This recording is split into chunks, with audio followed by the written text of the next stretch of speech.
Cloud Firestore'dagi ushbu ma'lumotlarni biz UI ga bu ko'rinishda chiqarib oldik. Nafaqat endi biz get qilishimiz, balki set, add, delete va hokazo boshqa turli xil HTTP metodlarida bo'lganidek ma'lumotlarni Firebase'da o'zgartirishimiz kerak bo'ladi.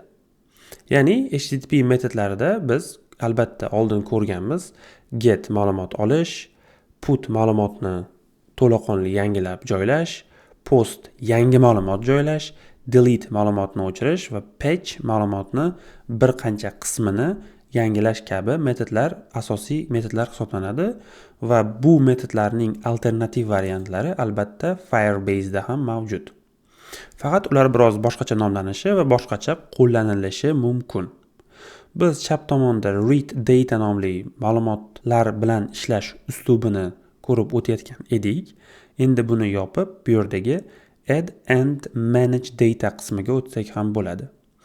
Bu yerda add data nomli bo'lak bor. Mana shunga kiramiz va bu yerda biz ma'lumotlarni qanday qo'shish mumkinligini birgalikda ko'ramiz. Agarda siz bu ma'lumotlarni topolmay qolsangiz, mana bu yerdan add data to Cloud Firestore deb qidirsangiz Googledan aynan mana shu sahifaga o'zi olib kelib beradi. Va biz birinchi navbatda initialize Cloud Firestore, ya'ni Firestore'da o'rnatishimiz kerak ekan. Biz albatta bu ishni oldindan qilib bo'lganmiz, ya'ni config.js da mana bizda allaqachon bu o'rnatilingan. Endi keyingi qismga o'tamiz. Bizda set a document, ya'ni bitta ma'lumot qo'shish bor. Bu yerda siz o'zingiz ID va bu yerda o'zingiz ma'lumot qo'shishingiz kerak bo'ladi.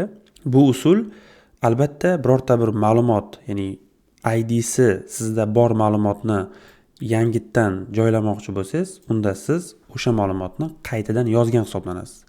Aytaylik, bizda transactionsda birinchi IDli mahsulotga, ya'ni ma'lumotga mana buni jo'natadigan bo'lsangiz, u birinchi IDli ma'lumotni mana bunga to'laqonli o'zgartiradi. Bu yerda yozilishi bo'yicha siz mavjud bo'lgan ma'lumotni o'zgartirishingiz, mana override qilishingiz yoki bo'lmasam yangi ma'lumot qo'shishingiz mumkin. Bu usuldan tashqari, ya'ni set docdan tashqari bizda add doc varianti ham bor. Pastroqqa tushadigan bo'lsak, ya'ni doc bu dokument, tushunib turibsiz. Bu yerda add doc. Bu yerda set haqida tepada nima deyilgan bo'lsa, xuddi shu ko'rsatilgan va pastda ana endi add doc, ya'ni yangi boshqacharoq usul berilyapti. Set va addning farqi nimada? Setda siz albatta o'zingiz ID berishingiz kerak mahsulotga, ya'ni ma'lumotga siz o'zingiz mana bu yerda new city ID deyapti, ya'ni bizda transactions mana shuni o'rnida yangi transactionimizga, yangi rasxodimizga boshqacha qilib aytganda o'zingiz ID berishingiz kerak. Add docda esa siz shunchaki ma'lumotni berasiz. Mana bu yerda mana ma'lumot va u hech qanaqa ID talab qilmaydi. ID ni esa o'zi avtomatik generatsiya qiladi siz uchun Cloud Firestore. Keling, gapni ko'paytirmasdan buni ishlatib olamiz. Buning uchun bu yerga o'taman va birinchi navbatda nima import qilinishi kerakligini ko'rib olaman. Bizda hozircha db, collection va getDocs bor. Va addDoc uchun collection, addDoc va bu yerda db kerak ekan. Bizda bular hammasi bor, faqat addDoc yo'q. Shuning uchun addDocni olib bu yerdan virgul qilib ma'lumotni joylayman, ya'ni addDocni. Bu funksiya va bu albatta await, ya'ni asinxron funksiya hisoblanadi. Promise based, promise orqali ishlovchi. Endi addDoc uchun biz collection berishimiz kerak ekan. Va undan so'ng qovus ochib, bu collection albatta method db beramiz va transaction deb yozamiz. Ya'ni bu yerda Cloud Firestore'dagi qaysi collectionga ekanligi so'ralyapti. Va undan so'ng object ko'rinishida ma'lumot beriladi. Xo'p, biz bu ma'lumotlarni yasab olish uchun bu yerda albatta ma'lumot olish qismini ham qo'shib olishimiz kerak. Buning uchun menga birinchi navbatda forma kerak bo'ladi. H1 ni tagida form elementini ochamiz. Bizga action kerak emas. Uni ichida label ochamiz. Labelda HTML for ham kerak emas. Uni input bilan bog'lash uchun kerak bo'ladi asosan. Biz bu yerda span ga title yozamiz va unda input ochib text deymiz va yana label ochib, uni ichida yana span, albatta bu kerak emas. va span ichida endi price deymiz va yana input ochamiz. Faqat buni number deb qo'yamiz, chunki bu yerga narx kiritiladi. Natijani ko'radigan bo'lsak, ushbu ma'lumot ushbu ko'rinishda chiqdi yozgan kodlarimiz va buning uchun men ozgina CSS yozib qo'yganman. Labelga, spanga display block va labelga margin bottom 10 piksel bo'ldi. Boshqa hech narsa yo'q. Endi bu yerda biz button qo'yamiz, submit nomli va bizda submit button chiqadi. Yoki bo'lmasam keling buni add ga almashtirishimiz mumkin. Add. Va buni bosganda hozircha e'tibor bering, sahifa yangilanib ketyapti. Yangilanmasligi uchun forumga on submit va handle submit funksiyasini beraman. Bu funksiya albatta mavjud emas. Tepada bu funksiyani ochib olamiz. Mana bu joyda. Va bu yerga i joylaymiz. I bu mana bu yerda sodir bo'layotgan ishni, ya'ni eventni ma'lumotlari mana bu yerga keladi object ko'rinishida va biz uning ichidan i.prevent default nomli metodni ajratib olamiz. Shunda endi add ni bosganimizda e'tibor bering, sahifa boshqa update bo'lmayapti. Juda yaxshi. Endi ikkinchi qiladigan ishimiz mana bu inputlarni, ma'lumotlarni olib olish kerak bo'ladi. Buning uchun bizga use state kerak bo'ladi. Eng oson yo'llardan biri. Ya'ni siz bu yerda const bizga title, set title, use state va null. Xuddi shu, faqat bizda endi price va set price. Bo'ldi. Demak, set title va set price bizga mana bu yerdagi ma'lumotlarni to'ldirishga yordam beradi va bu yerdagi ma'lumotni ishlatish uchun biz title hamda price dan foydalanamiz. Endi biz inputlarga o'tamiz va birinchi navbatda on change deb bu yerga ya'ni mana bu yerda sodir bo'layotgan event haqidagi ma'lumot biz qayerda event sodir bo'layapti, i.targetda va uni valuesini olamiz. Ya'ni mana shu inputning valuesini olamiz. Va albatta biz buni set title ga beramiz. Xuddi shu jarayon bizda, ya'ni mana shu jarayon set price bilan ham amalga oshiriladi. Mana bu yerda set price yozamiz. Tamom. Endi biz bu ma'lumotlardan foydalanish uchun console logda object ko'rinishida chiqaramiz.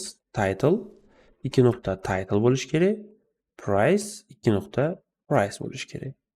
Ya'ni object bizda mana bu bilan bu asosida shakllanyapti. Bu yerga o'tamiz va new PC va misol uchun $1000. Add bizda mana bu object tayyor. Chunki biz mana bu joyga object jo'natishimiz kerak bo'ladi. Sababi mana bu yerda object berilishi kerakligi aytilgan. Xo'p, objektni tuzib oldik. ES6 ya'ni ES6 metodiga ko'ra, imkoniyatlariga ko'ra sizda title yozilayotgan bo'lsa, unda bittasini qoldirish mumkin. Price va price bittasini qoldirish mumkin. Endi bizga avtomatik ravishda backend ID yasab beradi, ya'ni add-doc. Shuning uchun endi biz mana shu yerda add-docni ishlatishimiz kerak va add-doc ichidagi boshqa ba'zi bir imkoniyatlarni ishlatishimiz kerak. Bu yerga o'taman. Bizda await bor. Siz bu yerga await yozadigan bo'lsangiz, hozir mana shu yerga aytaylik, await bilan boshlanadigan funksiya yozadigan bo'lsangiz, unda albatta siz mana bu yerda async deyishingiz kerak. Yoki ikkinchi variant, buni asinxron funksiyaligini bilgan bo'lsangiz, sizda ikkita variant. Then hamda catch varianti bo'ladi. Thenni tanlaymiz va buni ichida biz ma'lumot amalga oshgan bo'lsa, ya'ni ma'lumot qo'shilgan bo'lsa, unda successful, ya'ni alert ga success deymiz. Agarda birorta bir muammo paydo bo'lgan bo'lsa, unda catch ishlaydi va bu yerga error keladi. Va ana shu errorni olib olamiz. Alert ga. Bo'ldi. Demak, bu yerda error yozish kerak. Then ishlasa success, catch ishlasa error. Va bu addni ichiga yoziladigan funksiyalarga bog'liq endi. Bizda collection bor, birinchi. Demak, collection yoziladi.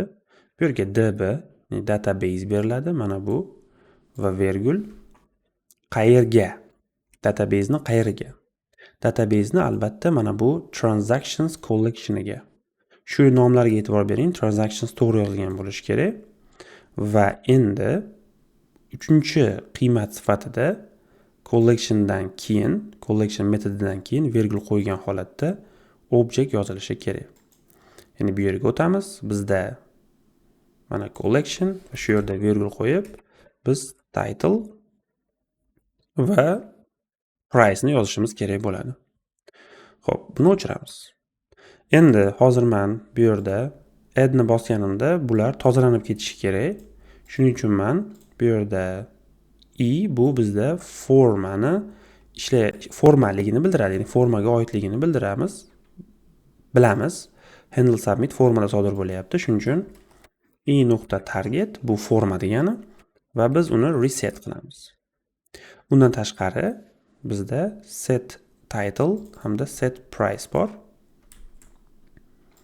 Bularni ham tozalab yuborishimiz kerak. Set title null bo'lishi kerak, set price ham null bo'lishi kerak.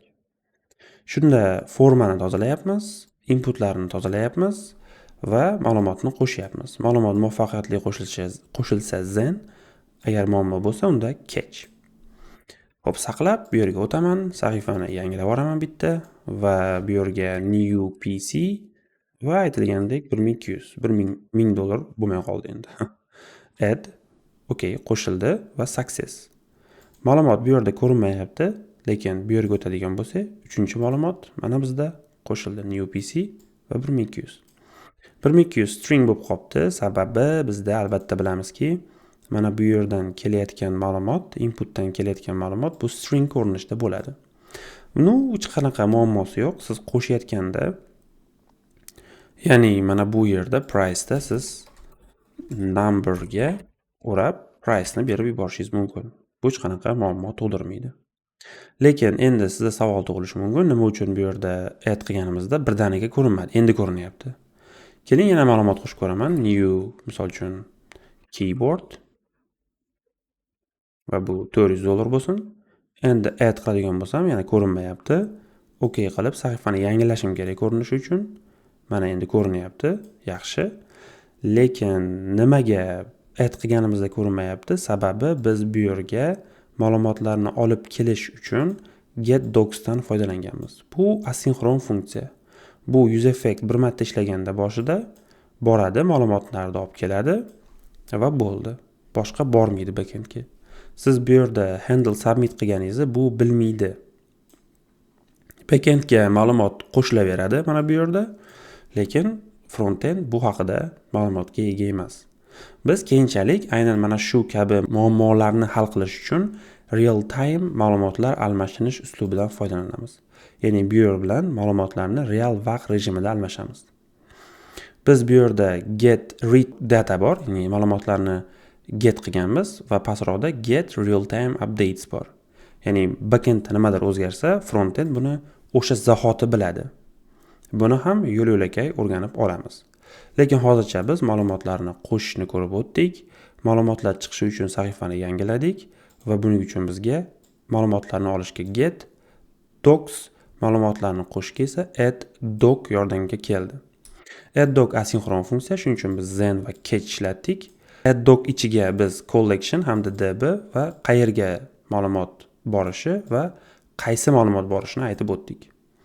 Formani ichini tozalash va inputlarning ichini tozalash uchun mana bu set title va set price dan foydalandik. Demak, menimcha bu tushunarli bo'ldi. Ma'lumot qo'shish keyingi darsda ko'rishguncha.